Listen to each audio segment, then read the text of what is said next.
Freeways. Most people don't spend much time thinking about them one way or another. They're simply a fact of life. However, they are an incredible achievement. Our freeway system gives us a combination of mobility and safety that is unmatched in the history of transportation. Freeways are safe because there is no cross-traffic. Everyone moves in the same direction at about the same speed. And the road surface is good, with wide shoulders, gradual curves, and clear signing. However, to take advantage of this remarkable transportation system, drivers must develop some special habits. The reason is that freeways require quicker thinking at critical decision points. Changing lanes, making emergency stops, or getting on and off the freeway.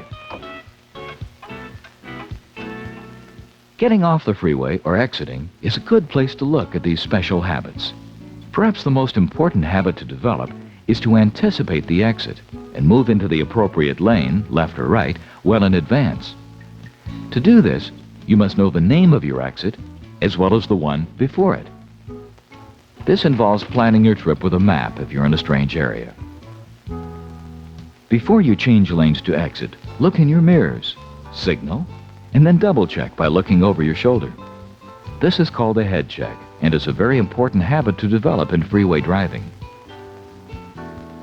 Then, once you've checked, merge into the deceleration lane as soon as possible to avoid holding up through traffic. Slow to the posted ramp speed by the time you enter the ramp. Look out for signs that warn of tight curves. There are several common mistakes that people make while exiting. The most dangerous is backing up after missing an exit. Never back up on a freeway. Go on to the next exit. The second most common problem with exiting is that people fail to slow down to ramp speed while still in the deceleration lane.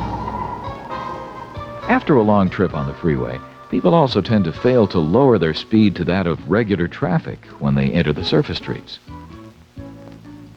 In a few cases, the exit ramp may be on the left-hand side of the freeway. In this instance, it is even more important to act decisively because you are leaving the freeway from the fast lane. There's a special type of exit that is actually half exit and half entrance.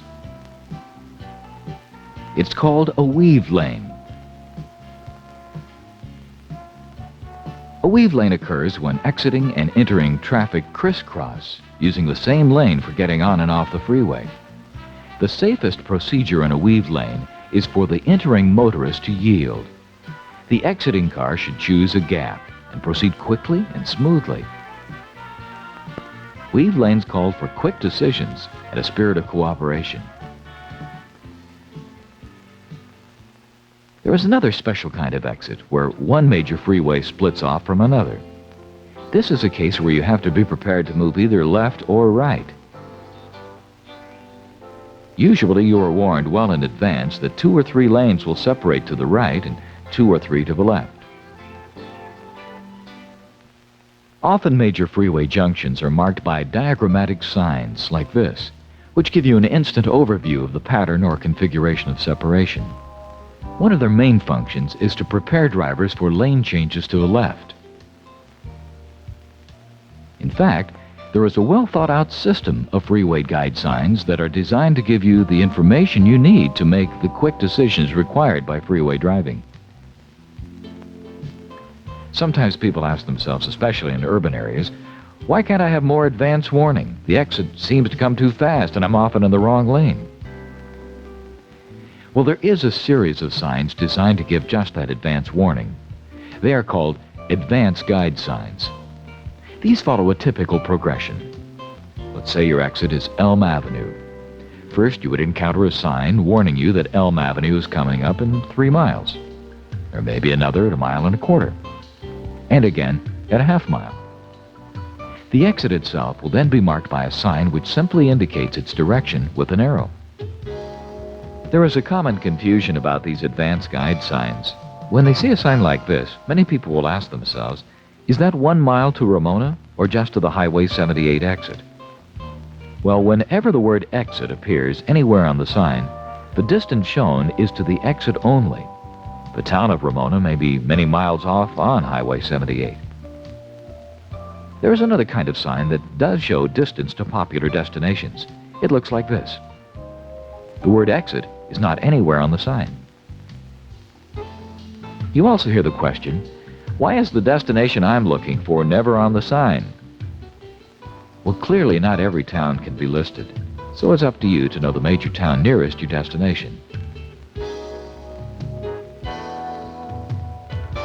Another case where freeway driving requires quick decision-making occurs when a cross street has two closely spaced exits. For example, one north and the other south. Here again, the advanced guide signs give you the information you need to decide what to do. Another major critical area involves entering the freeway. Getting on the freeway requires a lot of the same habits we talked about earlier. Because the flow of freeway traffic is faster than surface streets, you must develop the habit of entering the flow smoothly and decisively. But that is not as easy as it may seem. You should accelerate to ramp speed. Then, as soon as you can see what is coming, identify a gap that will allow you to enter the stream of traffic. And accelerate to full freeway or mainstream speed while still in the acceleration lane. Here, using your turn signal to indicate your intentions, you continue to check for a gap in traffic, using your mirrors and checking over your shoulder while monitoring traffic ahead for an unexpected slowdown.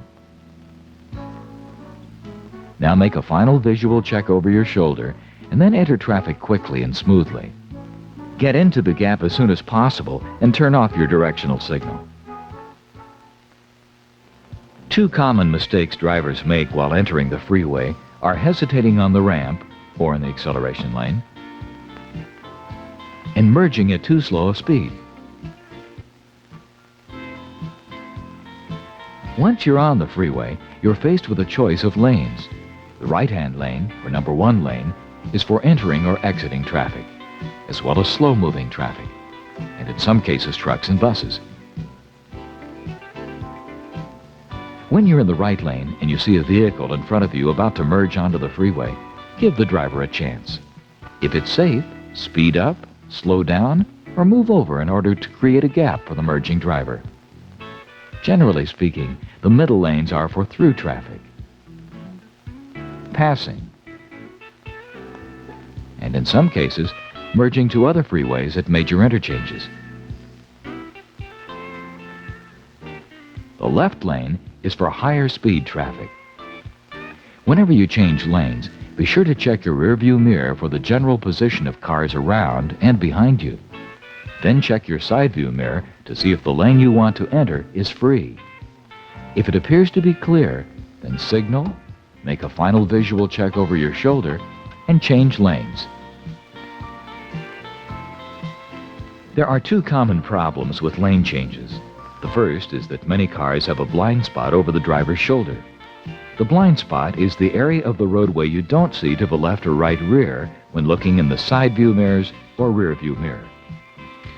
It's easy to miss a car, or especially a motorcycle, in the blind spot. The other is that two cars will often begin to change into the same lane at the same time from opposite sides.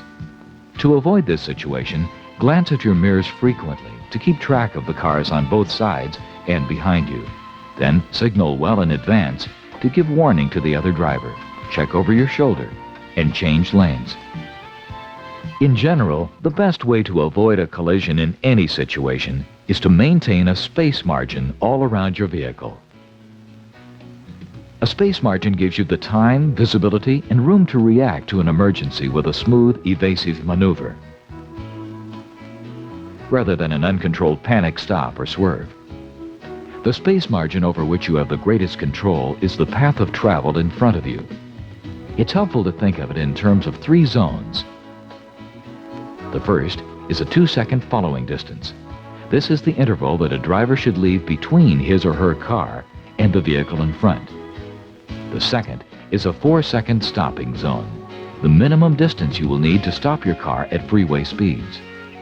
And the third is a 12-second visual lead. This is the minimum sight distance you will need ahead of your car that will give you time to identify, evaluate, and decide what to do about a hazard before you reach your 4-second stopping zone. Maintaining your space margin is a dynamic process. You must constantly adjust your speed and your position to the right or the left. For example, if you can't see 12 seconds ahead because you're following a big truck, you can change lanes to increase your visibility. It's just as important to maintain a space margin behind you. If you're being tailgated, you can move over or speed up if there is free space. If you have to make a sudden stop, pump your brakes to flash your lights and then brake smoothly to avoid being rear-ended.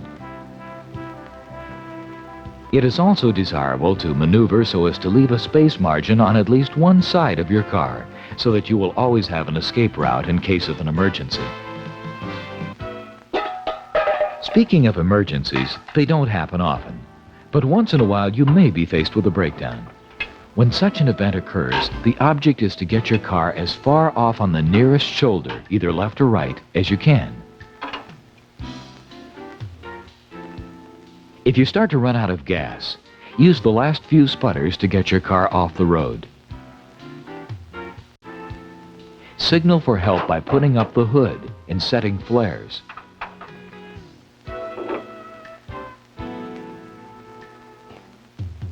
The habits that allow us to utilize the freeway to the greatest advantage involve decisions. Decisions that often must be made without hesitation at critical points. We will review a typical freeway trip in terms of these habits. First, know your exits and interchanges before starting. Second, choose a gap and enter the freeway without hesitation. Then, change lanes and pass smoothly. Maintain a space margin around your car. Maneuver your vehicle so as to leave yourself a safe option in case of an emergency. Use freeway signing information to anticipate interchanges and exits. And finally, exit the freeway smoothly. By following these principles, you can take advantage of this remarkable freeway transportation system.